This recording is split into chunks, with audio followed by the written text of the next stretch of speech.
Boa tarde, pessoal.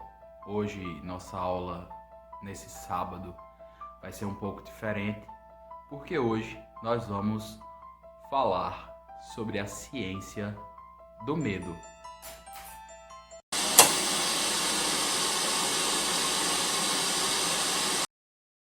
Bom, pessoal, hoje aí, dia 22 de agosto, né, dia do folclore, e eu não podia perder essa oportunidade de falar um pouco, né, aí sobre a ciência do medo, né? Por que nós temos medo? Para que ele serve? O que é medo, né? Como é que a gente se assusta com essas histórias, essas lendas? E tudo isso é o que a gente vai falar hoje. Bom, aí, né, para começar, o que é medo? De acordo com o dicionário, medo é o estado afetivo suscitado pela consciência do perigo. Apreensão em relação a algo desagradável. Temor, ansiedade racional ou fundamentada. Receio. Basicamente aí, o medo é um sistema de defesa do organismo. E por esse motivo ele segue alguns padrões. Barulhos súbitos e altos causam medo inato em todos os animais, deixando eles preparados para fugir ou se defender. E o mesmo ocorre com a gente. Basicamente aí, o medo ele gera atenção. E isso é algo aí que explica parte da seleção natural. Os animais que prestavam atenção ali em todos os sinais de perigo e muitas vezes se enganavam ou exageravam, acabavam ali sobrevivendo e deixando mais descendentes. Enquanto aqueles que não se importavam com o mato mexendo ali ou o barulho alto, inesperado, poderiam muito bem ser atacados por um predador e acabar morrendo sem deixar descendentes. Por isso, nosso cérebro ele tem um processamento dedicado ali ao medo, às reações geradas pelo medo. O medo é quem nos protege do perigo. Nós nos arriscamos muito mais quando nos sentimos seguros. Por exemplo, você pode chegar ali mais perto da borda de um prédio ou de um precipício quando existe alguma proteção na sua frente. Isso aí é chamado de compensação de risco. Mas seguindo a mesma ideia, não conhecermos algo ou não estarmos protegidos ali nos dá mais medo. Medo do escuro, de ficarmos sozinhos, de animais, sejam peçonhentos ou não, de altura, de morrermos e etc. Existem aí vários tipos de medos, muitos deles até infundados, mas todos eles se relacionam aí com essa falta de proteção, essa falta de segurança e o desconhecido. Quando não conhecemos algo, quando não nos sentimos protegidos, isso nos dá mais medo, como uma defesa para qualquer coisa que possa acontecer ali. E a causa dos nossos medos muitas vezes pode ser o nosso próprio cérebro. O nosso cérebro pode ali criar as coisas que mais tememos. Desde os 7 meses de idade, passamos ali a reconhecer expressões de medo e a dar mais foco naquilo ali. E isso vai ali nos ensinar o que pode ser perigoso ou não para a gente. Se vemos ali quando somos pequenos, nosso pai, nossa mãe tendo uma reação de medo a algo, tem uma grande chance ali de quando crescermos também desenvolvermos esse medo. Afinal, se aqueles ali que são a nossa representação de segurança, né, os nossos pais, nossos familiares, se eles estão com medo de algo, essa coisa deve ser perigosa.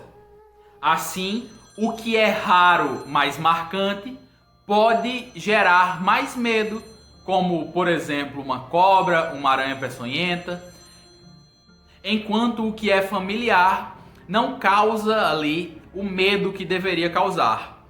Por exemplo, uma cobra assusta mais do que um brigadeiro, mas mata menos que a diabetes.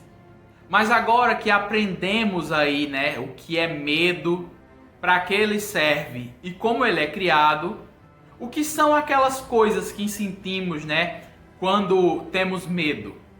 O medo, ele é irracional. Não há tempo para pensar se existe um perigo ou não. Se ele existir, ele pode te alcançar enquanto você estiver desprotegido. Por isso, nosso coração acelera e manda mais sangue para todo o corpo. Nossos músculos aí ficam tensos e preparados ali para atacar ou fugir. Nossa atenção chega a aumentar. E por um instante, nós fechamos os olhos, erguemos o pescoço e braços, na intenção de proteger nossa cabeça e pescoço. Áreas que são aí mais sensíveis a ataques. O medo nos prepara para o que possa acontecer. E todo o nosso corpo se envolve aí nessa luta, né, pela sobrevivência em um momento de perigo.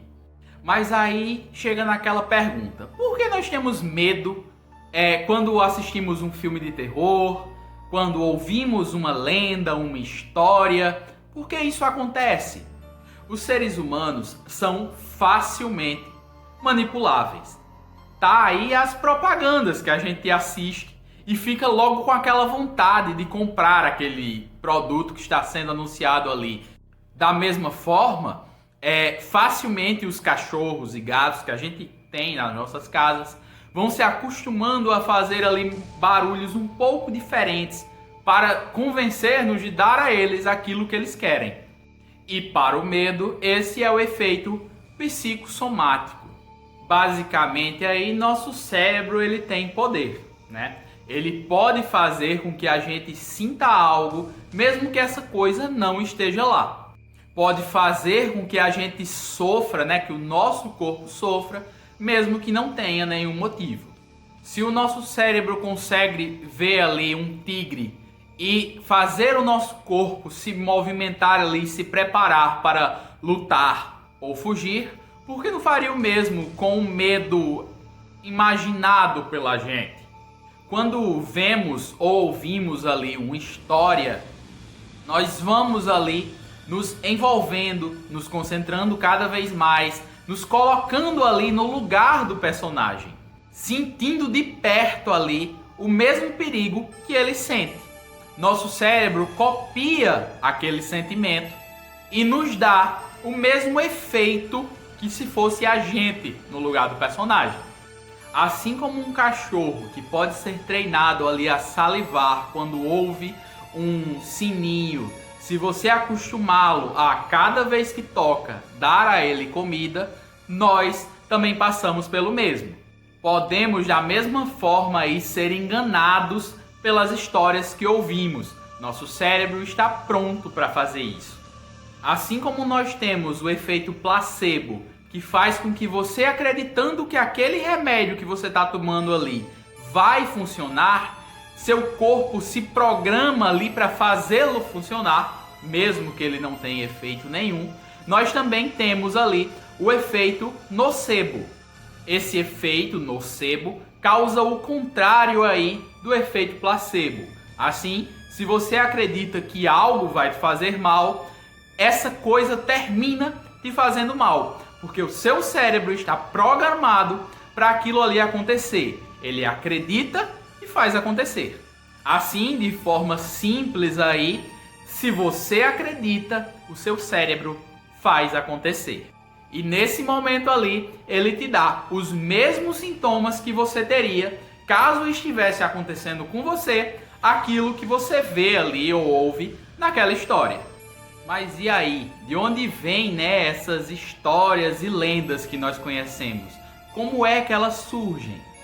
O que uma história de terror nos conta é como nos proteger ou como podemos fugir em situações de perigo. Nós temos, né, uma tendência natural aí a falar sobre situações de perigo, sobre coisas inesperadas e tudo mais. Essas histórias, esses contos, essas lendas servem ali para nos preparar para caso um dia aconteça algo daquele tipo com a a gente saber ali como agir.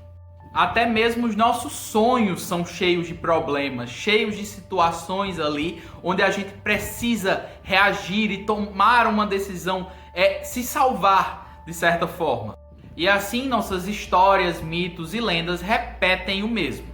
As histórias de terror estão cheias aí de predadores, perigos e também contam aquilo que acontece com quem não está preparado. E assim como eu já falei antes aqui, o que nos dá mais medo é o contato aí com o desconhecido. O escuro, por exemplo, não nos deixa ver o que tem lá dentro. E logo a gente já imagina criaturas, perigos ali dentro. E é no escuro que muitas vezes se passam aí a maior parte dessas lendas, histórias e tudo mais. Nossas histórias de terror normalmente podem ali incorporar até elementos de onde a gente vive, de coisas da nossa cultura. Isso é o que gera aí o folclore. Predadores nas matas, como por exemplo aí as cobras, geram lendas ali como o boitatá ou cobra de fogo, que é comum no nosso folclore. Isso também ocorre quando criamos lendas ali que são parecidas, são sobre coisas parecidas com nós, mas que tem uma pequena diferença. Se vocês prestarem atenção, existem diversas lendas que vão falar aí de seres humanoides, mas que trazem características que não fazem sentido pra gente. Como, por exemplo, o lobisomem, o chupa-cabra, que são ali criaturas meio homem, meio uma outra coisa. Ou ainda como os pés virados para trás do curupira. Características que os tornam ali diferentes, né? Que os tornam misteriosos, que trazem novamente aquela sensação de contato com o desconhecido.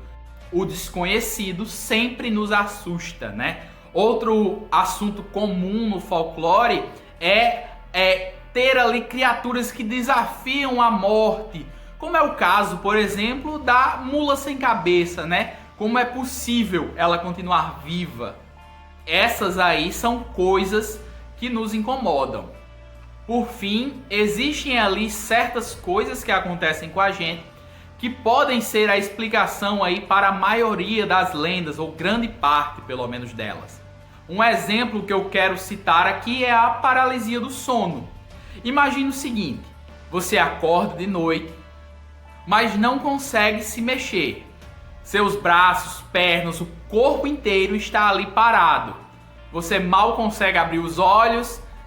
Sua respiração você também não tem muito controle, e você começa ali a ouvir vozes, ver coisas, né, no seu quarto ali. Você sente que tem alguém ali do seu lado, só te observando, ou muitas vezes você sente uma pressão sobre o seu peito, como se algo estivesse sobre você. Essa é a paralisia do sono. Ela pode ocorrer aí, né, até com metade da população. E basicamente ela ocorre assim: durante ali uma fase do sono que a gente chama de sono REM, o nosso cérebro ele impede ali que o nosso corpo se mexa. Mas em alguns casos pode acontecer de que você acorde logo antes ali ou logo depois, e o seu corpo está nessa situação. Mas apesar de você estar acordado e ter ali, saber que você acordou, o seu cérebro ainda pode ali estar na fase de sonho. Então, nesse momento, você pode começar ali a ter alucinações, ter ali sensações geradas. Assim, você pode muito bem imaginar que ao seu lado tem uma criatura que você não conhece, ou que algo está sobre você, te imprensando e não te deixa se mexer. Assim é que se formam aí as histórias. Você, ao contar o que aconteceu, não vai falar que teve um momento ali de paralisia do sono. Você muitas vezes não sabe isso. Assim surgem as lendas. Você fala de algo que você não conhece e você acredita que foi alguma coisa ali que interferiu, que existia alguma criatura e tudo mais. Assim, as lendas surgem aí do nosso cotidiano, surgem de coisas que acontecem e daquilo que não conhecemos. Mais uma vez, o desconhecido é o que nos gera medo. não estar seguros nos causa todos esses problemas aí, nos causam todo esse medo e geram essas maravilhosas lendas, histórias do folclore e tudo mais que a gente ouve por aí e sente aquele arrepio e tem todas aquelas sensações de como se estivéssemos vivendo tudo aquilo que a pessoa está contando.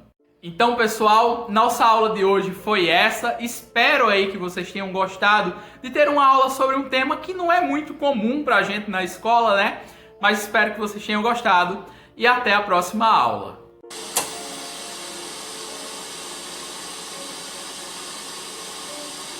Mas antes disso, vai lá no grupo, conta lá o que você achou.